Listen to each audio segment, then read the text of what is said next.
Nice to meet you. How are you? This is Mary. My name is Sharon Vard and I'm the CEO of Anam Cara. Anam Cara is a national organisation that was founded to support bereaved parents throughout Ireland. And why did you set up Anam Cara? It was from your own family's experience?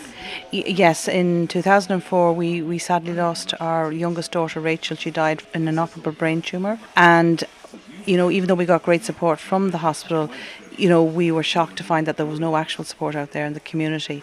And we were very lucky that we came in contact with other bereaved parents.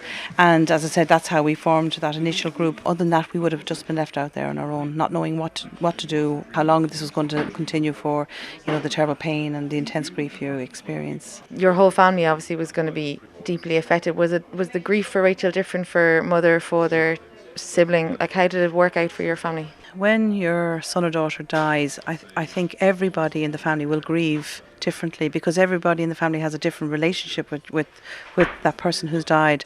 And to be quite honest, in my experience throughout Anam Cara, every one of us, your grief is as individual as your fingerprint.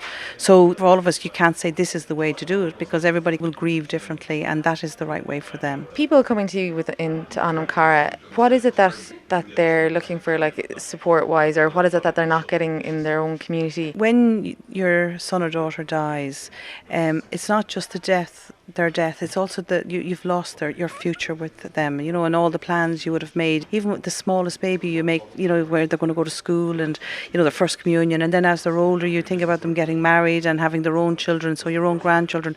So it's a huge loss that there's no time frame. You can't say that you get over it.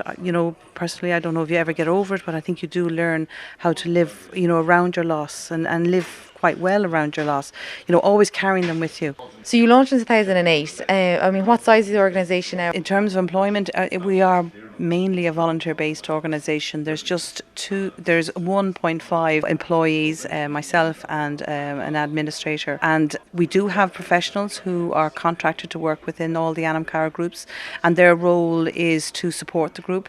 But the people who are the very heart of Anam Cara would be our volunteer parents, and they would mainly be parents who've come into Anam Cara for support initially after their son or daughter died, and then have after a period of time have said, look, we'll help other parents coming along, which is fantastic. And that's what Anam Cara gives. It gives parents a safe and comfortable place where they can connect with other parents, I suppose, where they can speak the unspeakable. You can let the mask drop. You can say, look, this is terrible, I don't know how I'm going to get through today. Where at home you're saying, look, I'm fine, I'm okay, but in fact you're not fine and you're not okay. You're absolutely devastated and terribly lonely. I think that was one of the things I experienced after Rachel. Even in a room full of people, I would be very lonely, and I was very lonely for her. And that was not something I could say to even my closest friends. But it was funny when I met other bereaved mums and dads, I could say it to them, and they understood. Rooney. I started coming to Anam Cara meetings 3 years ago after my son died suddenly. How old was your son when he passed away? Luke, he was 26, and it was completely out of the blue. It was a dreadful thing, dreadful shock. How did I come to hear about it? Yeah. I heard about it 3 months after he died. But in between that time, I didn't know such an organisation or support group existed. But in the beginning of September, my aunt, who's 90, phoned me up and said she'd read an article in the paper about a group called Anam Cara, and she thought they might help me, because she knew I needed something to survive. And there was a meeting a few weeks later, and I went along to it. I have found it really very helpful. There's something about meeting people and being with people who've had experience of losing a child, because it's so intensely painful to lose a child. It feels so wrong, and just to see other people who are getting through it is very helpful. In fact, the first time I cried was at the first meeting, because I was so shocked. I'd found Luke's body and I had actually gone into what I realise now is kind of traumatised shock, and I cried the first day, and then I couldn't cry for 4 months.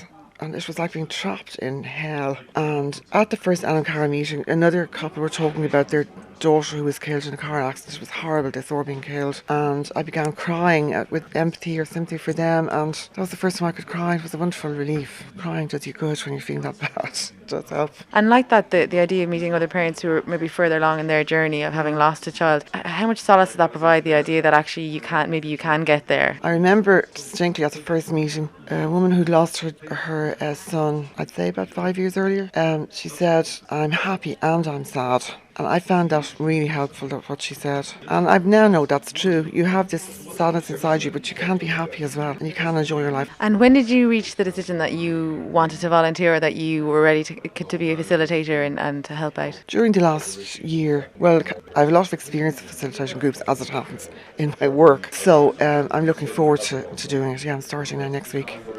Anam Cara holds these peer meetings, and is there always a professional present as well? Yeah, we have parent evenings, and that they're run at each of our groups. They're run monthly, and we have professional co-facilitators at each of the meetings. It still is, a shared chat. Parents talking to each other, but our professionals are there, as I said, to support everybody at the meeting. And maybe if somebody does need additional support, our professionals would have that information to where they could find that support. Our goals or our vision as an organisation is that every parent who has experienced the death of a child will have access to the support they need. And what sort of funding do you need to run on a year-to-year basis? Currently, to run Anam Cara on a year-to-year basis is about 150,000. Where does the money come from? Is it all fundraisers or any state funding? Well, unfortunately, we don't have any state funding. An office is donated to us, and then we do quite a lot of fundraising ourselves. The start of this year, the Apple Green service stations, we were nominated their Charity of the Year,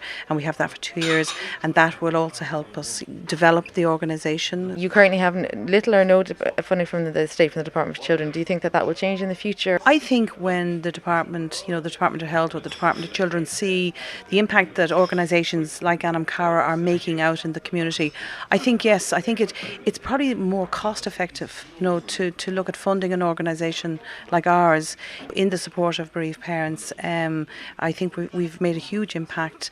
Already this year we've supported over 700 parents, at a variety of events, and we haven't even got into what I would call the really tough season, which is September all the way up to the end of December. I would hope that Anam Cara, there's something there for everyone, whether you want to go online or come to a parent evening, or go to a bereavement information talk, or attend a family event, or go to a remembrance event.